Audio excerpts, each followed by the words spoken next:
My name is Ethan Clark, and until 6 months ago, I believed in fairness, hard work, and friendship, especially the kind that comes from long hours and late-night coffee runs with your coworker. I believed that if you stayed honest and kind, the world would eventually reward you. But the day my coworker Liam took credit for my project and got promoted over me, that belief shattered like glass on cold tile. I worked rather, at a Vancouver-based tech firm called Axon Blue. It's one of those companies where everyone wears hoodies, sips oat milk lattes, and talks about UX flow like it's poetry. I was a mid-level product manager on the verge of a breakthrough. I'd spent nearly 4 months leading a hush-hush development sprint on an internal tool meant to revolutionize the way our client analytics dashboard worked. The idea came to me during a quiet evening in December. I was the last one in the office, as usual, trying to make sense of how slow and inefficient our back-end tracking was. I opened a blank page, sketched a new data schema, and before I realized it, I was building something from scratch. No one asked me to. No one even noticed for the first month. Except Liam. Liam Walters had started at Axon Blue the same year I did. We were hired in the same cohort, did onboarding together, and even shared a cubicle back when they still made us come in 3 days a week. He was charming in a way that felt both effortless and strategic. People liked him. Managers liked him. HR loved him. And in the beginning, I liked him too. We became office friends, the kind who know each other's coffee orders and occasionally swap podcasts. I trusted Liam, so when he asked me what I was always working on so late, I told him. I even showed him the prototype. "Dude," he had said, his eyes lit with something I didn't quite register at the time. "This is amazing. Have you shown Devin yet?" Devin was our direct supervisor, intimidating, rarely impressed, and always late for meetings. I told Liam I wasn't ready. "Just want it polished first," I said. He nodded, but I noticed he looked at the screen a bit too long, like he was memorizing something. 2 weeks later, during our quarterly strategy meeting, Devin called Liam up to present his new solution to the analytics issue. I remember sitting there frozen as Liam pulled up slides that looked almost exactly like mine. He had changed the color scheme and renamed some functions, but the code, the architecture, the pitch, it was mine. Everyone applauded. Devin gave him a standing ovation, and I just sat there. I didn't say a word. It's hard to explain what betrayal feels like in a moment like that. It's not just anger, it's not even shock. It's silence. Deep, suffocating silence. You look around and wonder if anyone sees it too, if someone will call it out. But no one does. No one sees the stolen idea because they only saw the loudest voice, and Liam was always louder than me. I confronted him that evening in the underground parking lot. "You used my prototype," I said, voice trembling. "You didn't even tell me." Liam didn't deny it. He didn't even flinch. "I told Devin about it, yes," he said, like it was the most natural thing in the world. "But come on, Ethan. You hadn't made it official. I just got the ball rolling. We're on the same team." "No, we're not," I said, "not anymore." That night, I couldn't sleep. I opened my laptop and went through every file, every version, every timestamp, just to remind myself that I wasn't imagining it, that the idea was mine, that I had done the work. But in corporate life, proof isn't power, presentation is, and Liam had mastered that art. A month later, he was promoted to product lead. I got a polite email about how my time would come and continued contribution was appreciated. They gave me a Starbucks gift card. Liam got a corner office. I started spiraling. Not outwardly, I still showed up, smiled, attended meetings, but inside I was unraveling. My work slipped, my motivation crashed, and worst of all, I started doubting myself. What if it was my fault? What if I hadn't acted fast enough? I told no one, not even my best friend Zoe, who had always been my sounding board. I couldn't bear the pity, until the day I saw Liam again, this time outside work. It was at a tech conference in Toronto. Axon Blue had a booth. So did several competitors.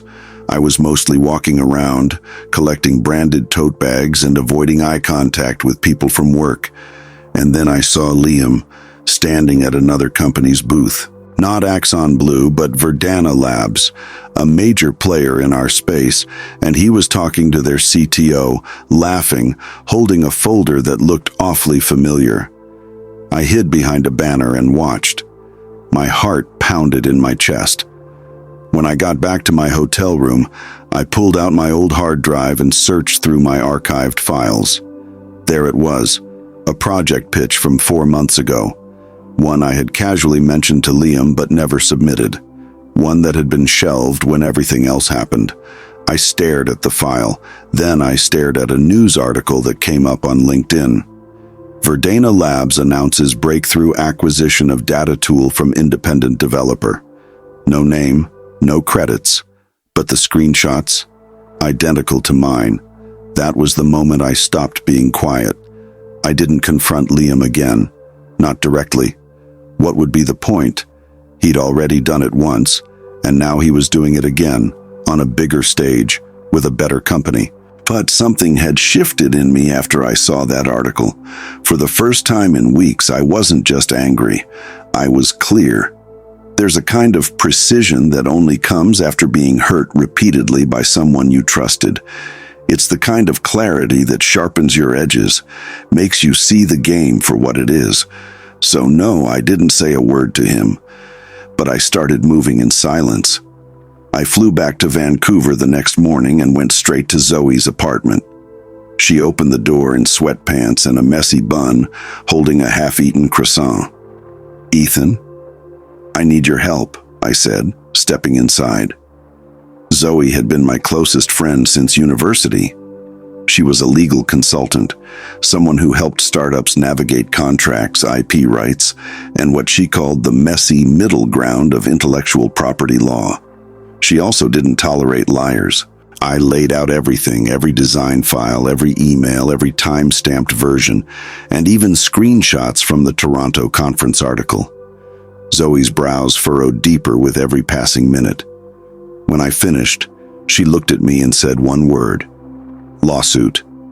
"Against Verdana?" I asked. "No, against Liam and Axon Blue." My heart sank. That's massive. I'd be burning every bridge. Zoe leaned forward. "They already lit the match, Ethan. You're just deciding whether to put the fire to good use." For the next 6 weeks, we worked quietly. Zoe had me retrieve every version of the project from the company's GitHub repo that I had access to. I'd saved many of my drafts and designs on my personal hard drive anyway, which helped. She also filed a formal complaint with Axon Blue's HR, attaching a digital trail so solid even a blindfolded intern could follow it. But what shocked me most? The reaction. Not silence, not denial, panic. Within days, I was summoned to a confidential meeting with HR, legal, and Devon. Their faces were tight with unease, not angry, not even defensive, just nervous. "Ethan, we weren't aware of the full story," Devon said, voice careful. "We'd like to understand how this misunderstanding happened." I didn't bother replying. Zoe did the talking. She outlined how Liam had presented my work without attribution, how Axon Blue's leadership failed to investigate, and how the company had indirectly allowed proprietary work to end up in the hands of a competitor. And then she slid a folder across the table. Inside was a letter of demand: compensation, formal apology, and acknowledgement of authorship, or we'd go public. We didn't want to ruin reputations. We wanted truth. "We'll need a few days," their legal counsel said stiffly. "You have 3, Zoe replied. "But Liam?" "He didn't wait 3 days. He showed up at my apartment that evening. I almost didn't open the door. He looked the same neatly trimmed beard, same half-pressed blazer, same false charm. But this time there was no smirk, just fear. "You're suing me," he said, stepping inside before I could answer. "Ethan, come on. We were friends." were. He dropped onto my couch like his legs couldn't carry him anymore. You don't understand. Verdana offered me the job because of that tool. If you come out with this now, I'll lose everything. Everything. I didn't speak. I didn't think you'd care this much, he added quietly. That sentence hit harder than I expected. You didn't think I'd care? I echoed. You stole my work, twice, then cashed out on it and got promoted while I was struggling to get out of bed in the morning. He had the decency to look ashamed, but it was too late. I'm not stopping this, Liam. You didn't just take an idea. You took years of trust and turned it into fuel for your ambition. Then, in a twist of poetic timing, Zoe called. She had news. She had. 2 days later, Axon Blue issued an internal statement. The tool that had gained so much attention had been based on the early-stage development and conceptualization of Ethan Clark, and any presentations made prior were under investigation for lack of proper authorship. It was corporate speak for, "We screwed up." But it wasn't just words. They offered me a promotion, head of product innovation, full rights to the tool, and a significant settlement, one that Zoe negotiated like a gladiator in a courtroom arena. And Liam, Verdana dropped him. Without the original ownership or backing from Axon Blue, he became a liability. He lost the offer, lost the reputation, and eventually lost the job he already had when Axon Blue let him go to maintain team trust. Zoe and I watched it all unfold from her couch, bowls of popcorn in hand. Still think silence is noble? She asked with a wink. I smiled. I think silence has its place, just not when truth's been buried. Weeks passed. I took the promotion. Not because I needed the title, but because I needed to remind myself that doing things the right way still mattered. I built a new team, this time carefully. No more giving away ideas over coffee chats. I even started mentoring junior staff, helping them learn what no one had taught me, how to protect your work, your voice, and your worth. One afternoon, I was alone in the new office, going through onboarding documents, when I saw an envelope on my desk. No name, no handwriting, just a white envelope sealed. Inside was a folded sheet of paper with 2 sentences. You didn't have to ruin me. I would have left eventually. L. I sat with the note for a moment, then folded it, placed it back in the envelope, and tossed it in the recycling bin. It would be nice if this story ended with some grand forgiveness, or a reunion of friendship, or even closure. But that's not how life works. Some betrayals don't need a happy ending, just a clean break. And some victories don't come with applause, just peace. And peace, I've learned, is louder than revenge.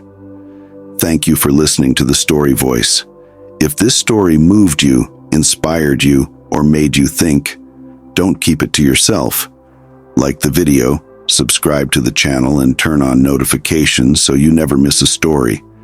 And if you've got a story you think the world needs to hear, drop it in the comments. I might just tell it next. Until then, keep listening and keep feeling.